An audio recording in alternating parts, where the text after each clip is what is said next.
السلام علیکم ورحمۃ اللہ وبرکاتہ۔ ناظرین کرام، ایک نئی ویڈیو کے ساتھ ایک تاریخی واقعہ لیے آپ کی خدمت میں ایک بار پھر حاضر ہیں۔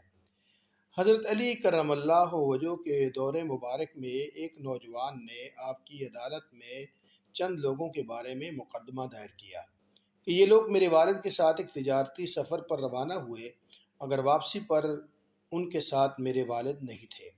میں نے جب ان سے اپنے والد کے متعلق پوچھا تو انہوں نے مجھے بتایا کہ تمہارے والد کا راستے ہی میں انتقال ہو گیا، ہم لوگوں نے اسے وہیں کفنایا اور دفن کر دیا۔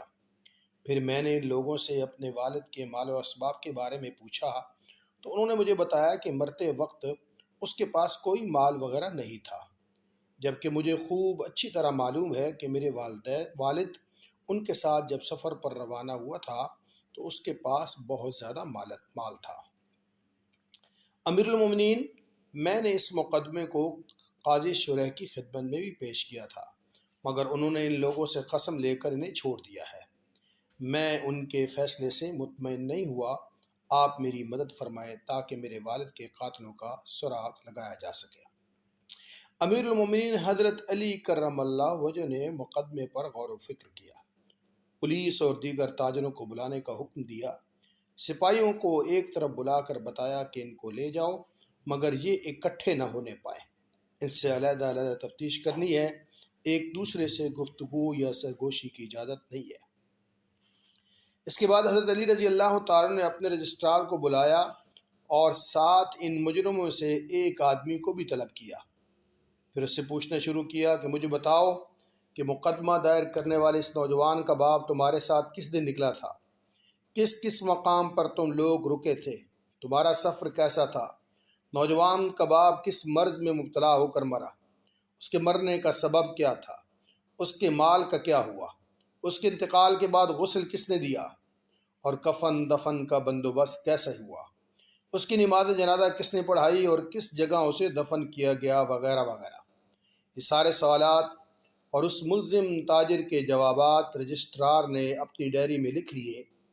حضرت علی رضی اللہ تعالیٰ نے اس کے بعد زور سے اللہ اکبر کا نعرہ لگایا۔ آپ کے ساتھ حاضرین نے بھی اللہ اکبر کا نعرہ بلند کیا۔ ادھر دیگر ملزموں نے جب تکبیر کی آواز سنی تو انہیں گمان ہوا کہ شاید ان کے ساتھی نے حقیقت کا اظہار کر دیا ہے۔ پھر حضرت علی رضی اللہ تعالیٰ عنہ نے پہلے شخص کو پولیس کے حوالے کر دیا اور اس کے بعد دوسرے ملزم کو بلایا، اس سے بھی وہی سوالات کیے جو پہلے ملزم سے کیے گئے تھے۔ اسی طرح تیسرے کو بلایا اور وہی سوالات کیے جو پہلے دو ملزموں سے کیے گئے تھے۔ تینوں کے بیانات کو ملایا گیا تو ان میں تضاد تھا جس سے ان کا جرم ثابت ہوتا تھا۔ چنانچہ حضرت علی رضی اللہ تعالیٰ عنہ کو ان کی بری سازش کا پوری طرح علم ہو گیا۔ پھر آپ نے پہلے مجرم کو بلوایا اور اس سے کہا، اے اللہ کے دشمن، تمہارے ساتھیوں کے بیانات سننے کے بعد تیرا دھوکہ اور جھوٹ مجھ پر واضح ہو چکا ہے، اب تجھے سزا سے سچ کے سوا کوئی بھی حربہ نہیں بچا سکے گا۔ یہ کہہ کر حضرت علی رضی اللہ تعالیٰ نے اسے قید خانے میں ڈلوا دیا۔ پھر اللہ اکبر کا نعرہ بلند کیا اور حاضرین نے بھی اللہ اکبر کا نعرہ بلند کیا۔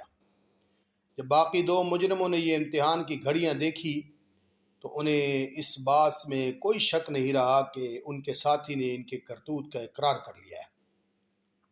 اس کے بعد حضرت علی رضی اللہ تعالیٰ نے دوسرے مجرم کو بلوایا اور اسے بھی دھمکی دے کر پوچھا کہ تیرے ساتھی نے سچ سچ بتا دیا ہے، اب تو اگر سچ نہیں اگلتا تو پھر اپنے انجام کے بارے میں سوچ لے۔ حضرت علی رضی اللہ تعالیٰ عنہ کی بات سنتے ہوئے مجرم کہنے لگا، اے امیر المومنین، اللہ کی قسم، میں نے ان لوگوں کے کرتوت کو ناپسند کیا تھا، مگر انہوں نے میری ایک نہ سنی۔ میری کوشش کے باوجود ان ظالموں نے اس نوجوان کے باپ کو قتل کر دیا۔ اس طرح ایک ایک کر کے جب تینوں مجرموں نے اپنے جرم کا اعتراف کر لیا تو حضرت علی رضی اللہ تعالیٰ نے ان پر مال کا تاوان ڈال دیا اور مقتول کا ان سے قصاص لیا گیا، اور ایک اندھا قتل جس کا بظاہر کوئی ثبوت اور گواہ نہ تھا، حضرت علی کی حکمت، دانش مندی، اللہ تعالیٰ نے ایک مجرموں کو ان کے سامنے بے نقاب کروا دیا۔ اللہ تعالیٰ سیدنا علی المرتضیٰ کی قبر پر کروڑوں رحمت نازل فرمائے۔